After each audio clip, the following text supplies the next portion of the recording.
Hallelujah, hallelujah.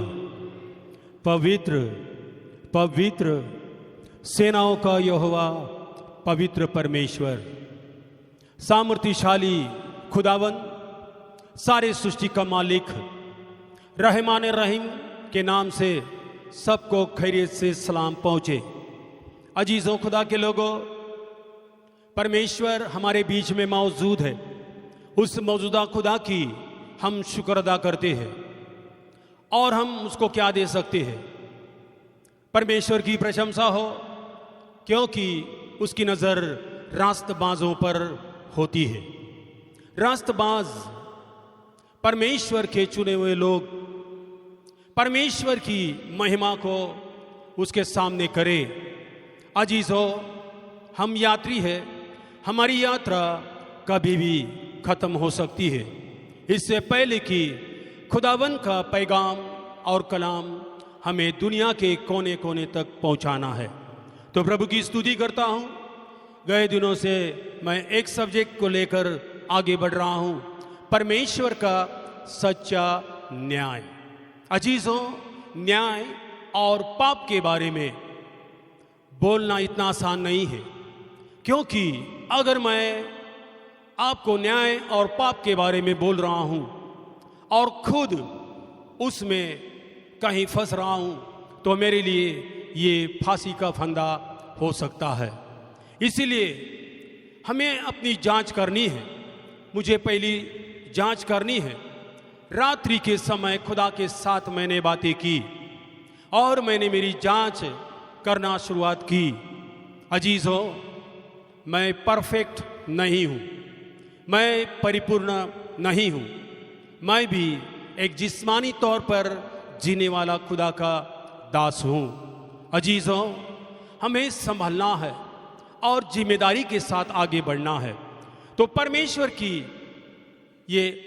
के सच्चे न्याय के दरमियान मैं लगातार बातें कर रहा हूँ और आज मैं उसका आखिरी संदेश आपके सामने बोल रहा हूँ।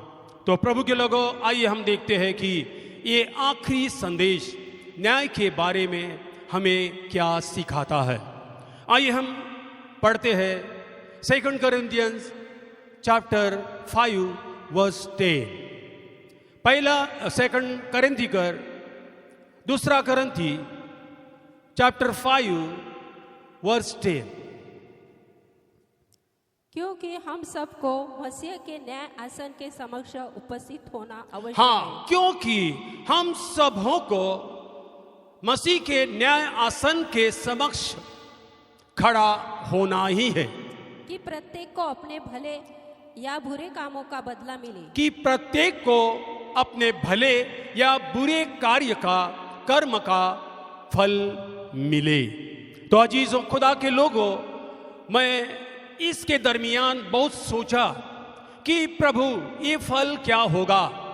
अनंत काल का जीवन और अनंत काल का अग्नि, ये दोनों के बीच में एक भारी दरार है। तो प्रभु के लोगों, हम सबों को यहां से कोई भी एक व्यक्ति इनमें से वंचित नहीं होगा। हम सबों को परमेश्वर के न्याय आसन के सामने, मतलब ये न्याय किस तरह होने वाला है। प्रभु के लोगों, बपतिस्मा पाने के बावजूद, बपतिस्मा पाने के बाद जो मैंने पाप किए हैं, जो हमने पाप किए हैं, उसके लिए हमें खड़ा होना होगा। अगर आपने बपतिस्मा के बाद कोई पाप नहीं किया हो, तो आप मृत्यु से जीवन में पार हो गए हो।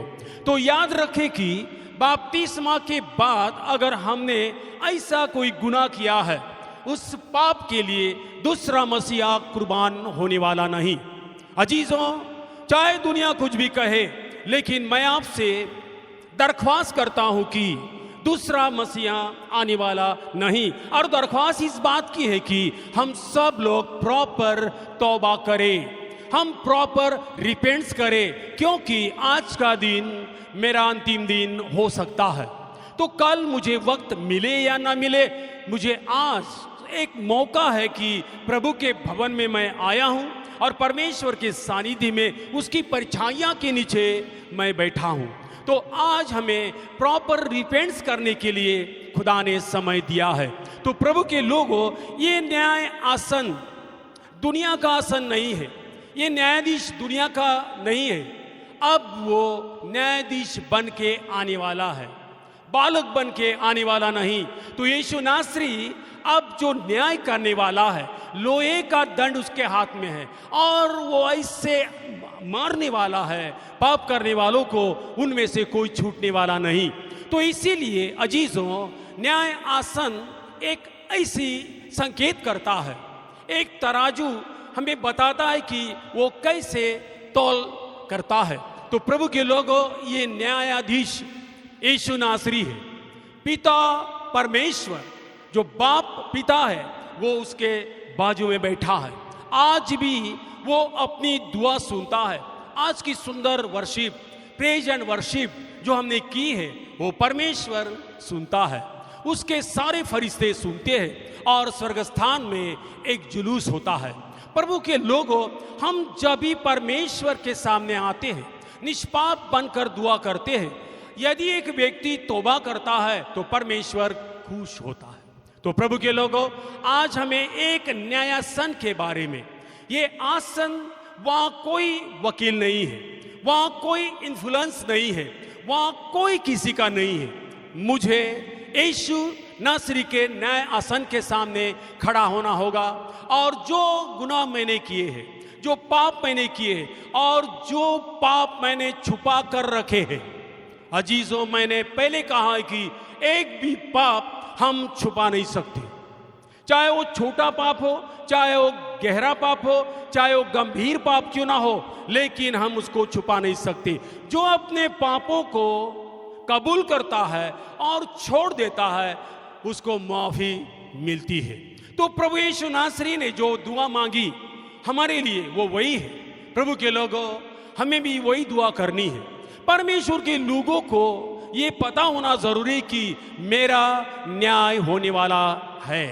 अगर हम न्याय से दूर है तो प्रभु की स्तुति प्रशंसा हो, लेकिन यदि हमें न्याय आसन के सामने खड़ा होना है तो प्रभु के लोगों, न्याय आसन के खड़ा होने के बाद क्या होने वाला है, उसके दरमियान हमने सोचा नहीं है।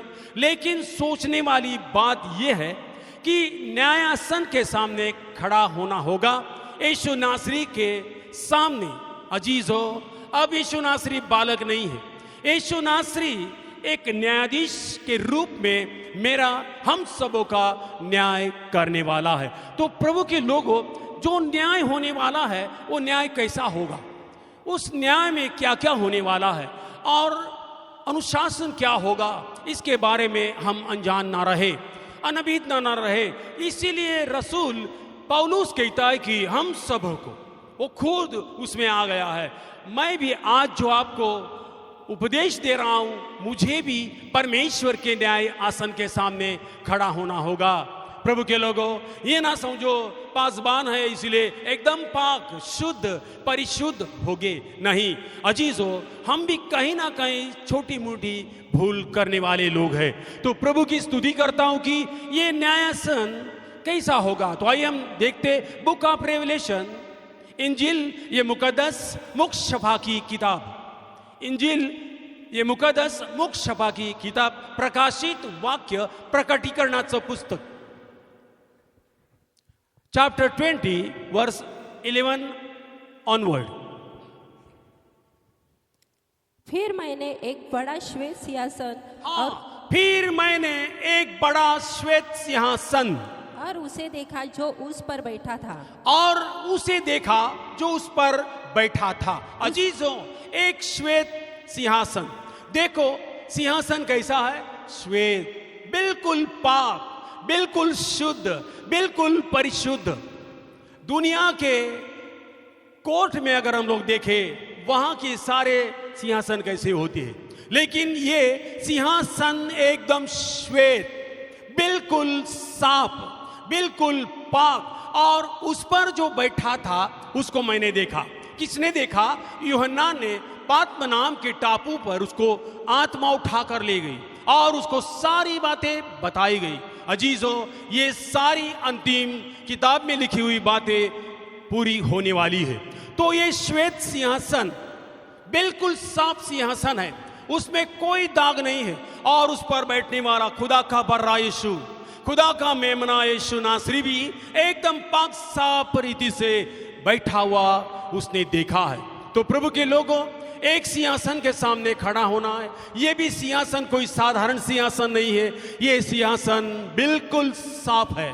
उस पर जो बैठा है खुदा का बेटा यीशु, जो शुद्ध परिशुद्ध है और जिसके हाथ में सत्ता है, और जो न्याय करने वाला पूरी रीति से अधिकार उसके हाथ में है, वो उस पर बैठा है।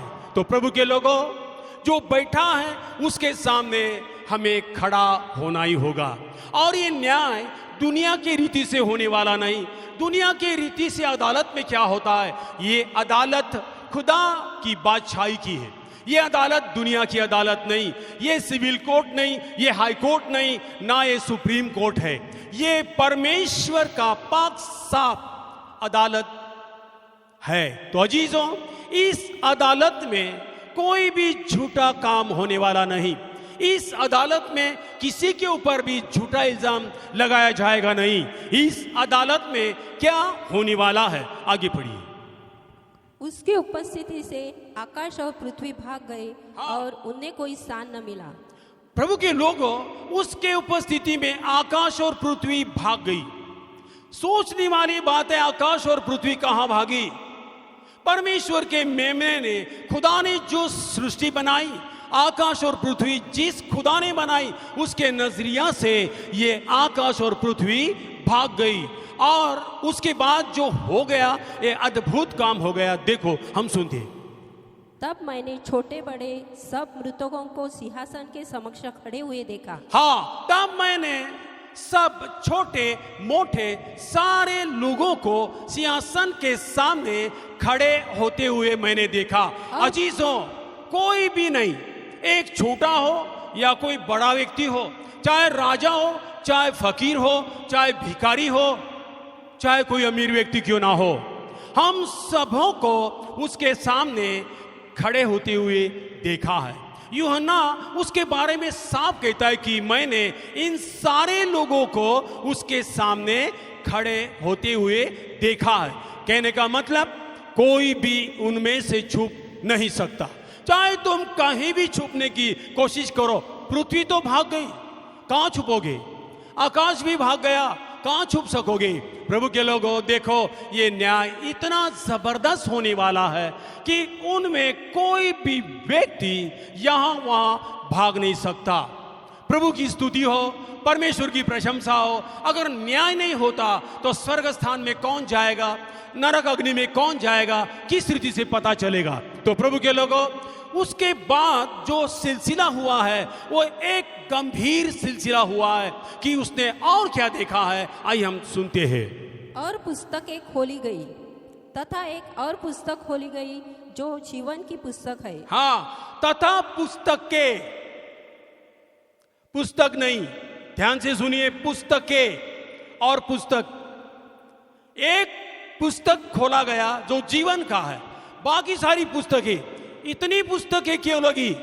और एक ही पुस्तक में सारे लोगों के नाम कैसे दरख्वास्त किए गए, लिखे गए? तो प्रभु के लोगों, पुस्तकें, दुनिया की इतनी सारी भीड़, कितनी करोड़ होगी, कितनी मिलियन होगी, मुझे मालूम नहीं, उसकी गिनती मेरे पास नहीं है।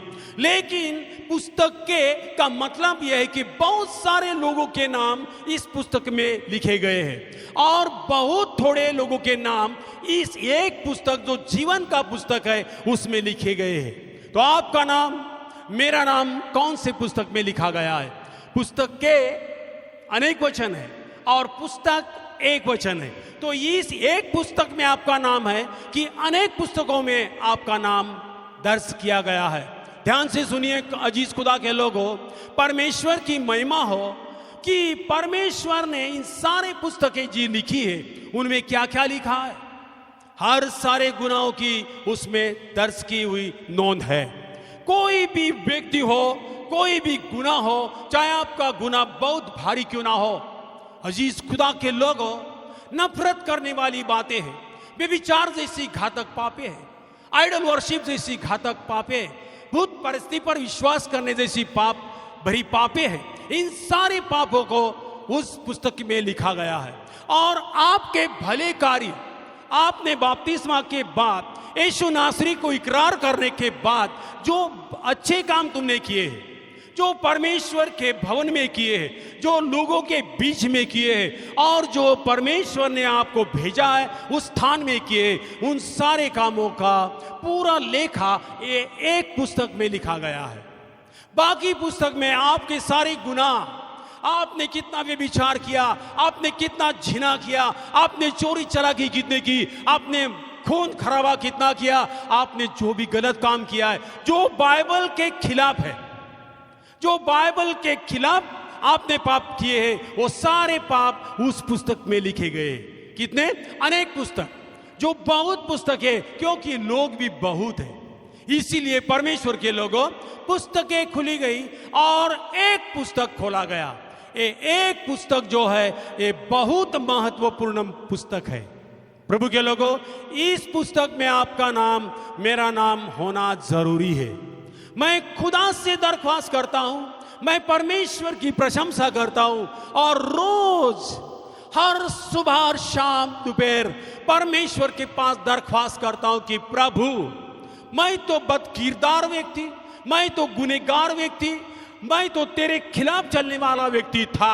कोई मुझ पर यकीन नहीं करेगा, क्योंकि मैं जो पहले गुनाह किए वो भारी गुनाह किए हैं। आज भी लोग वही हिसाब से मुझ पर नजर डालते हैं, लेकिन खुदा की नजर मुझ पर बहुत अलग है। Praise the Lord, hallelujah, hallelujah. खुदा की नजर आज मुझ पर अलग है, लोगों की नजर मुझ पर अलग है। लोग आज भी समझते हैं कि वो आज भी घिनौने सड़क पर जाता होगा, आज भी स्मशान में जाकर बैठता होगा। प्रभु के लोगों, दुनिया मेरे विपरीत है, दुनिया हमारे विपरीत है, लेकिन यहोवा हमारे संग संग चलने वाला परमेश्वर है। Praise the Lord, hallelujah. परमेश्वर हमारे संग संग चलने वाला है, हम क्यों डरे? हमें डरने की कोई जरूरत नहीं है। तो प्रभु के लोगों, परमेश्वर की प्रशंसा करता हूं कि मेरा नाम परमेश्वर के उस पुस्तक में परमेश्वर ने लिखा है, ऐसा विश्वास करता हूं। जो जीवन का किताब है, जीवन के किताब में मेरा नाम प्रभु ने लिखा है, ऐसा विश्वास करता हूं। और मूसा के जैसी दुआ नहीं करता। मूसा तंग हुआ, मूसा हैरान हुआ, और मूसा ने आउट ऑफ वे जाकर गुस्से में प्रार्थना की, हे परमेश्वर, मेरा नाम जीवन के पुस्तक से निकाल दे। कोई जरूरत नहीं थी मूसा को इसी प्रार्थना करने की। कभी कभी आउट ऑफ वे जाकर, गुस्से में आकर, कभी कभी हम भी ऐसे ही कुछ ना कुछ बोल देते हैं, लेकिन कभी नहीं बोलना। मेरे प्रभु के लोगों, कभी नहीं बोलना। बोलते समय सबूरी से बोलना चाहिए। हम क्या बोल रहे हैं, किसके लिए बोल रहे हैं, किसको बोल रहे हैं, इन सारे बातों का लेखा परमेश्वर लेने वाला है। तो मैं हमेशा दुआ करता हूं कि प्रभु, मेरा नाम जीवन के किताब में लिख, क्योंकि तू तो मुझे जानता है। अगर मेरा एक पैर भी फिसल जाता है, मेरा एक विचार भी फिसल जाता है, मेरा एक काम भी तेरे खिलाफ फिसल जाता है, तो मुझे मौत के घाट उतारने के लिए उसकी सारी सेना तैयार है। वो मेरे पीछे रात और दिन लगा है कि मैं उसको किस रीति से खत्म करूं, लेकिन परमेश्वर ने मुझे रखा है। परमेश्वर ने मेरे पैर फिसलने से मुझे रोका है। प्रभु के लोगों, मेरी जुबान को मैं खुदा के हाथ में समर्पित करता हूं। और रात्रि के समय मैंने दुआ मांगी, प्रभु मेरी जुबान पर तेरा पहरा दे, मेरी जुबान गैर बात ना करे, मेरी जुबान से किसी को श्राप ना हो, मेरी जुबान से मैं किसी को कलंकित ना करे, मेरे जुबान से मैं किसी को बदनाम ना करे। प्रभु के लोगों, परमेश्वर की स्तुति करता हूं। मेरा नाम जीवन की किताब में लिखा है या नहीं, उसके बारे में मैं रोज खुदा से बातें करता हूं। प्रभु के लोगों, आज एक सुंदर मौका है, आपका नाम जीवन की किताब में लिखा या नहीं। हमारा नाम सातवारे पर रखने के लिए हम कितनी भाग दौड़ करते। एक रात में, एक दिन में 7 बार चेंज हो जाता है। एक दिन में प्रॉपर्टी के अलग अलग हिस्से बंटवारे हो जाते हैं और एक साधारण चीजों के लिए भाई भाई के बीच में कितनी दरार पैदा होती है। आज दुनिया की सारी कोर्ट में जाकर देख लो। परमेश्वर के लोगों, मैं आपसे निवेदन करना चाहता हूं कि अगर सारी दुनिया यीशु नासरी की ये सारी बातें मानती तो ये कोर्ट कचहरी हर सारी बातें की क्या जरूरत होती? कोई जरूरत नहीं होती, लेकिन दुनिया नहीं मानती। परमेश्वर के लोगों, इसीलिए मैं न्याय के बारे में आपसे बातें कर रहा हूं कि ये जीवन का किताब और ये बाकी पुस्तकें खुल जाएगी।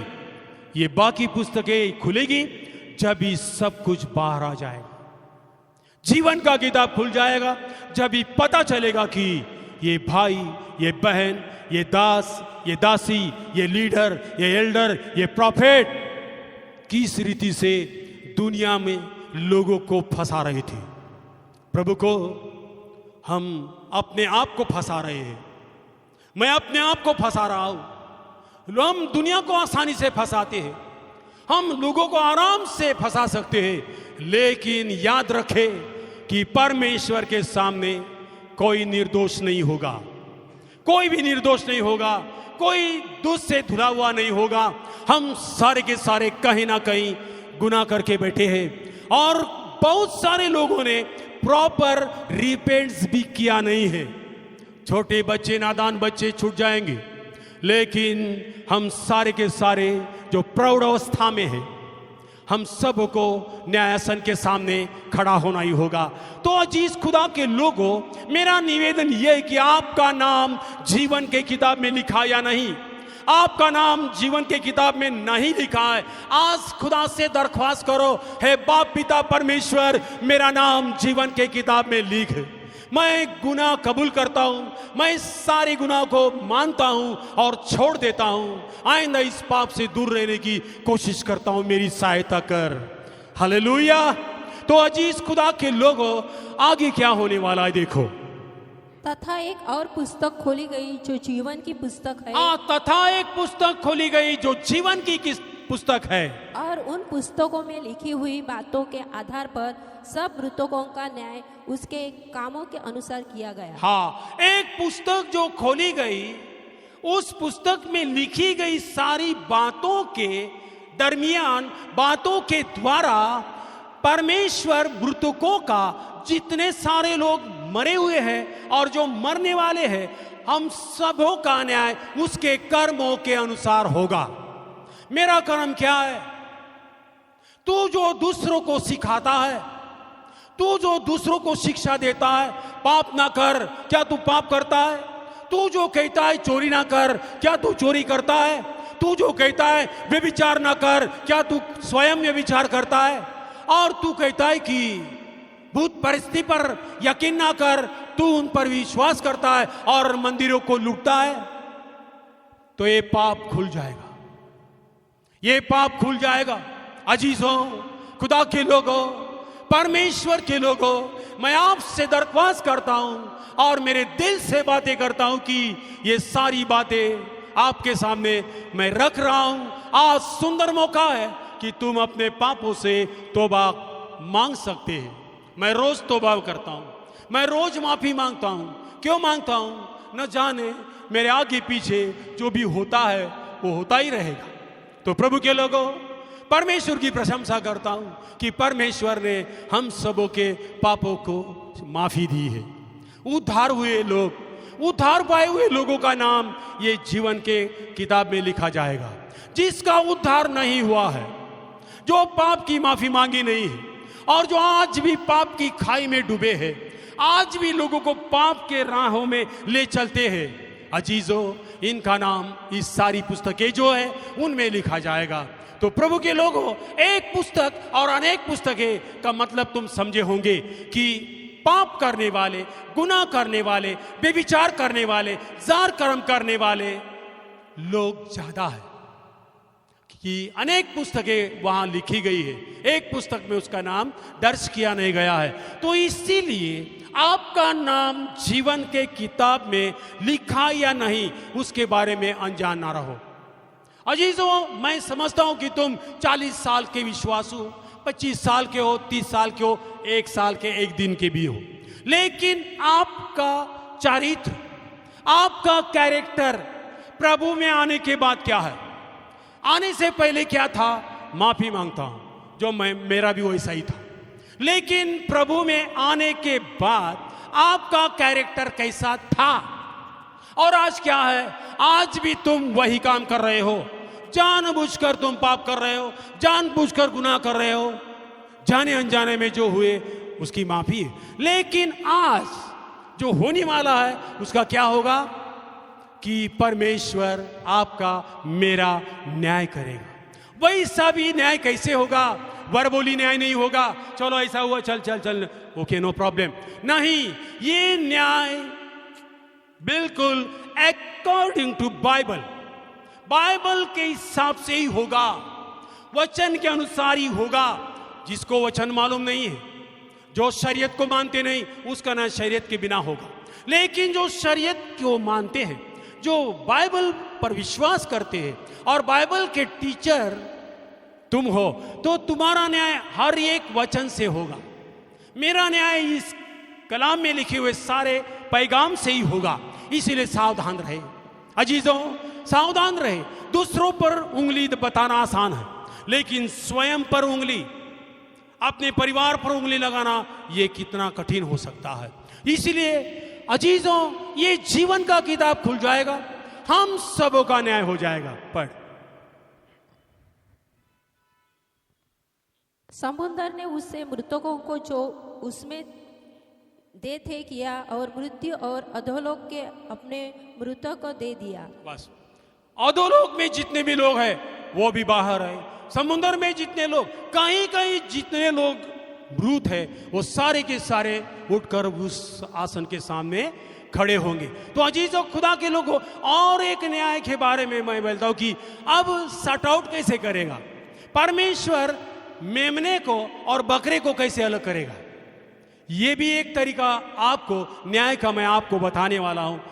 Gospel of Matthew chapter 25 verse 31 onward. मत्ती लिखित सुसमाचार उसकी 25वीं अध्याय और 31 और आगे भी।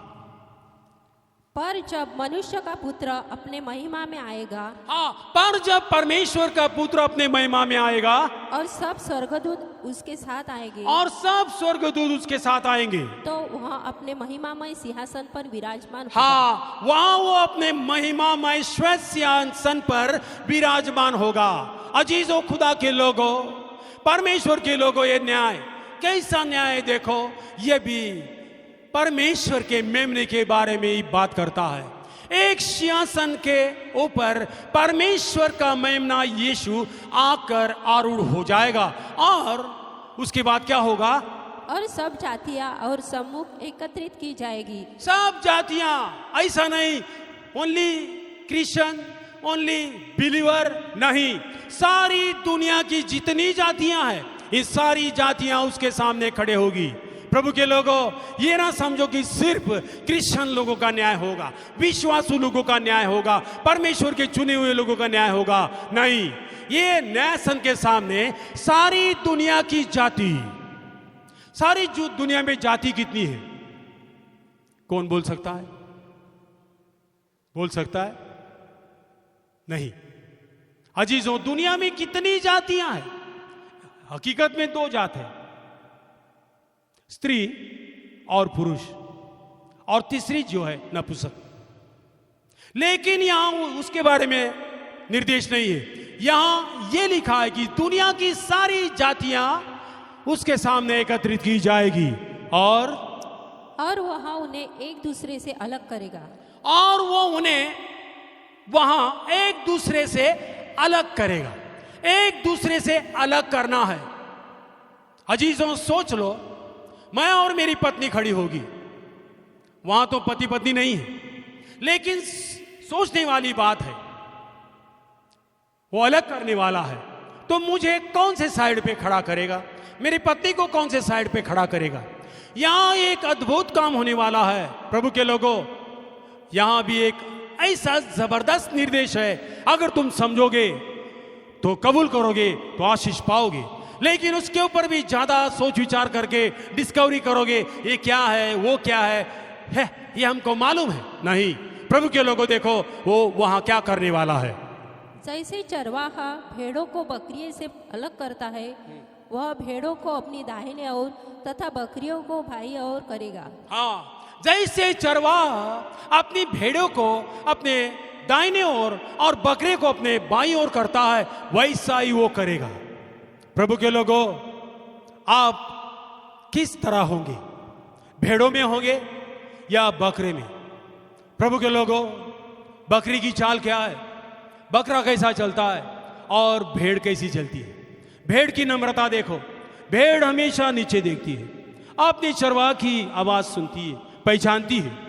बकरा नहीं सुनता, बकरा यहां वहां भागता है। उसका अहंकार, उसकी घमंड और घमंड भरी नजर और गर्दन, जब तक अपने गले पर छुरी नहीं चलती तब तक तो वैसा ही चलता है। तो प्रभु के लोगों, वो अपनी भेड़ों को अपने दाहिने ओर और बकरे को बाईं ओर करेगा। उसके बाद वो क्या कहेगा? तब राजा अपने दाहिने हाथ वालों से कहेगा। हाँ, तब राजा अपने दाहिने वाले हाथों पर जितने भेड़े खड़ी है उसको क्या कहेगा? हे मेरे पिता के धन्य हे लोगों, मेरे पिता के चुने हुए लोगों, आओ आओ उस राज्य के अधिकारी बनो, उस राज्य के अधिकारी बन जाओ जो जगत की उत्पत्ति से तुम्हारे लिए तैयार किया गया जो है। जगत की उत्पत्ति से तुम्हारे लिए तैयार किया गया है। अजीजों, कभी तैयार किया गया है? उत्पत्ति से पहले। अब यहां एक क्वेश्चन मार्क है। यीशु ने जाते समय क्या कहा? मैं तुम्हारे लिए जगह तैयार करने जा रहा हूं, जगह होने के बाद मैं तुम्हें लेने के लिए आऊंगा। यहां बाइबल कहती है कि दुनिया की उत्पत्ति से पहले तुम्हारे लिए तैयार की गई जगह है। मतलब परमेश्वर का प्लान कभी बदलता नहीं। देखो, दुनिया की पैदाइश से पहले उसने ये नियुक्त किया था कि मेरे चुने हुए लोग, मेरे उद्धार पाए हुए लोगों के लिए मैं एक जगह निश्चित ठहराऊं, निश्चित कर दूं। तो प्रभु के लोगों, दुनिया की पैदाइश के पहले ही जो आपके लिए, मेरे लिए जगह निश्चित की है, वहां वो कहेगा आओ। पढ़, फिर से पढ़। आओ उस राज्य के अधिकारी बनो। उस राज्य के अधिकारी बनो। कौन से राज्य? ना महाराष्ट्र का राज्य, ना गुजरात का राज्य, ना तमिलनाडु का राज्य। परमेश्वर के राज्य के अधिकारी बनो। पहले ढूंढो तुम उसकी बादशाही, दुनिया की सारी चीजें आपके पीछे अपने आप आएगी। आपने कभी ढूंढा है परमेश्वर की बादशाही कैसी है? आपने कभी सोचा है, कलवरी के रास्ते से जाने की कोशिश की है कि दुनिया के रास्ते से भाग दौड़ कर रहे हो? तो प्रभु के लोगों, दुनिया की पैदाइश से पहले हमारे लिए जो तैयार की जगह है, वो कहता है हे मेरे पिता के उद्धार पाए हुए लोगों, आओ दुनिया की पैदाइश से पहले आपके लिए तैयार किए राज्य के अधिकारी बनो। दुनिया के लिए भाग दौड़ ना करो, छोटी मोटी चीजों के लिए झगड़ा रगड़ा ना करो, एक दूसरे के खिलाफ बातें ना करो, एक दूसरे के खिलाफ मुखालफात ना करो। इससे भला है माफ करो। माफ करोगे आपको भी माफ किया जाएगा। बाइबल कहती है अगर तू अपने भाई को माफी नहीं करता, तुझे भी माफ किया नहीं जाएगा। अगर तू अपने भाई और बहन, अपने लोगों को माफ करता है, तुझे भी माफ किया जाएगा। तो प्रभु के लोगों, हमें कहां जाना है? बाईं ओर जाना है या दाहिनी ओर जाना है? परमेश्वर के चुने हुए लोगों के साथ रहना है। परमेश्वर के चुने हुए फरिश्तों के साथ, बुजुर्गों के साथ हम सबको रहना है। तो इसलिए प्रभु के लोगों, ये अंतिम न्याय है। भेड़े और बकरे अलग किए जाएंगे, तो वहां जरूर अलग किए जाओगे। इसलिए अलग किए हुए लोग, परमेश्वर के चुने हुए लोग आज कहां हैं? वो क्या कर रहे हैं? किस रीति से जीवन की गुजारिश कर रहे हैं? थोड़ा सा सोच लो, थोड़ा सा सोच लो कि मैं कई गलत राहों में फंसा हुआ व्यक्ति हूं। मैंने यीशु नासरी को इकरार किया, उस दिन से लेकर मुझ पर भारी हमले आए, भारी प्रॉब्लम आए, भारी बीमारी भी आई, लेकिन पीछे मुड़कर मैंने देखा नहीं। पीछे मुड़कर मैंने देखा ही नहीं। जो आगे है निशान, उस पर निशान करके मैं आगे बढ़ रहा हूं। तो और एक रेफरेंस देकर आज के इस न्याय के बारे में सब्जेक्ट को मैं खत्म करता हूं। उपदेशक की किताब, बुक ऑफ एग्लेसियास्टिस, उपदेशक की किताब, उसकी 12वीं अध्याय और उसकी 13 और 14वीं पद को पढ़ते हैं। जब सब कुछ सुन लिया गया, हाँ, जब सब कुछ सुन लिया गया है, निष्कर्ष यह है, निष्कर्ष यही है, परमेश्वर का भय मान परमेश्वर का भय मान और उसकी आज्ञाओं का पालन और उसकी कर। आज्ञाओं का पालन कर। क्या परमेश्वर का भय आपके जीवन में है? क्या परमेश्वर का जीवन आपके परिवार में है? क्या परमेश्वर का भय आपके साथ है? परमेश्वर का भय आपके साथ नहीं है।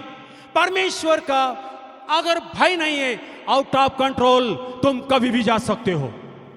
परमेश्वर की आज्ञाओं का उल्लंघन करोगे, तुम कुछ भी बोल सकते हो, तुम कुछ भी कर सकते हो, लेकिन तुम परमेश्वर की आज्ञाओं को इकरार करोगे तो तुम परमेश्वर के भय सहित अपने जीवन को बिताओगे। पढ़।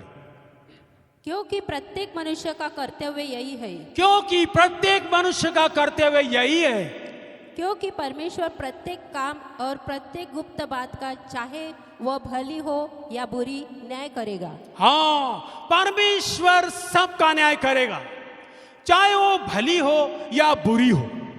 अजीज हो, परमेश्वर सबका न्याय करेगा, चाहे भली बुरी बात है। देखो, निष्कर्ष यह है, उसका निष्कर्ष यह, सारांश यह है कि चाहे तुम कितने साल की बिलीवर हो, आज के हो, कल के हो, 45-50 साल के क्यों ना हो, सारांश यह है कि भली और बुरी बातों का न्याय परमेश्वर करेगा। God will bring all these things in judgment, whether it is good, whether it is evil. अजीजो, भली बुरी बातों का न्याय परमेश्वर जरूर करेगा। ये आखिरी संदेश मैंने आपके सामने, जो लोगों ने दरख्वास्त की थी, उसके सामने रखा है।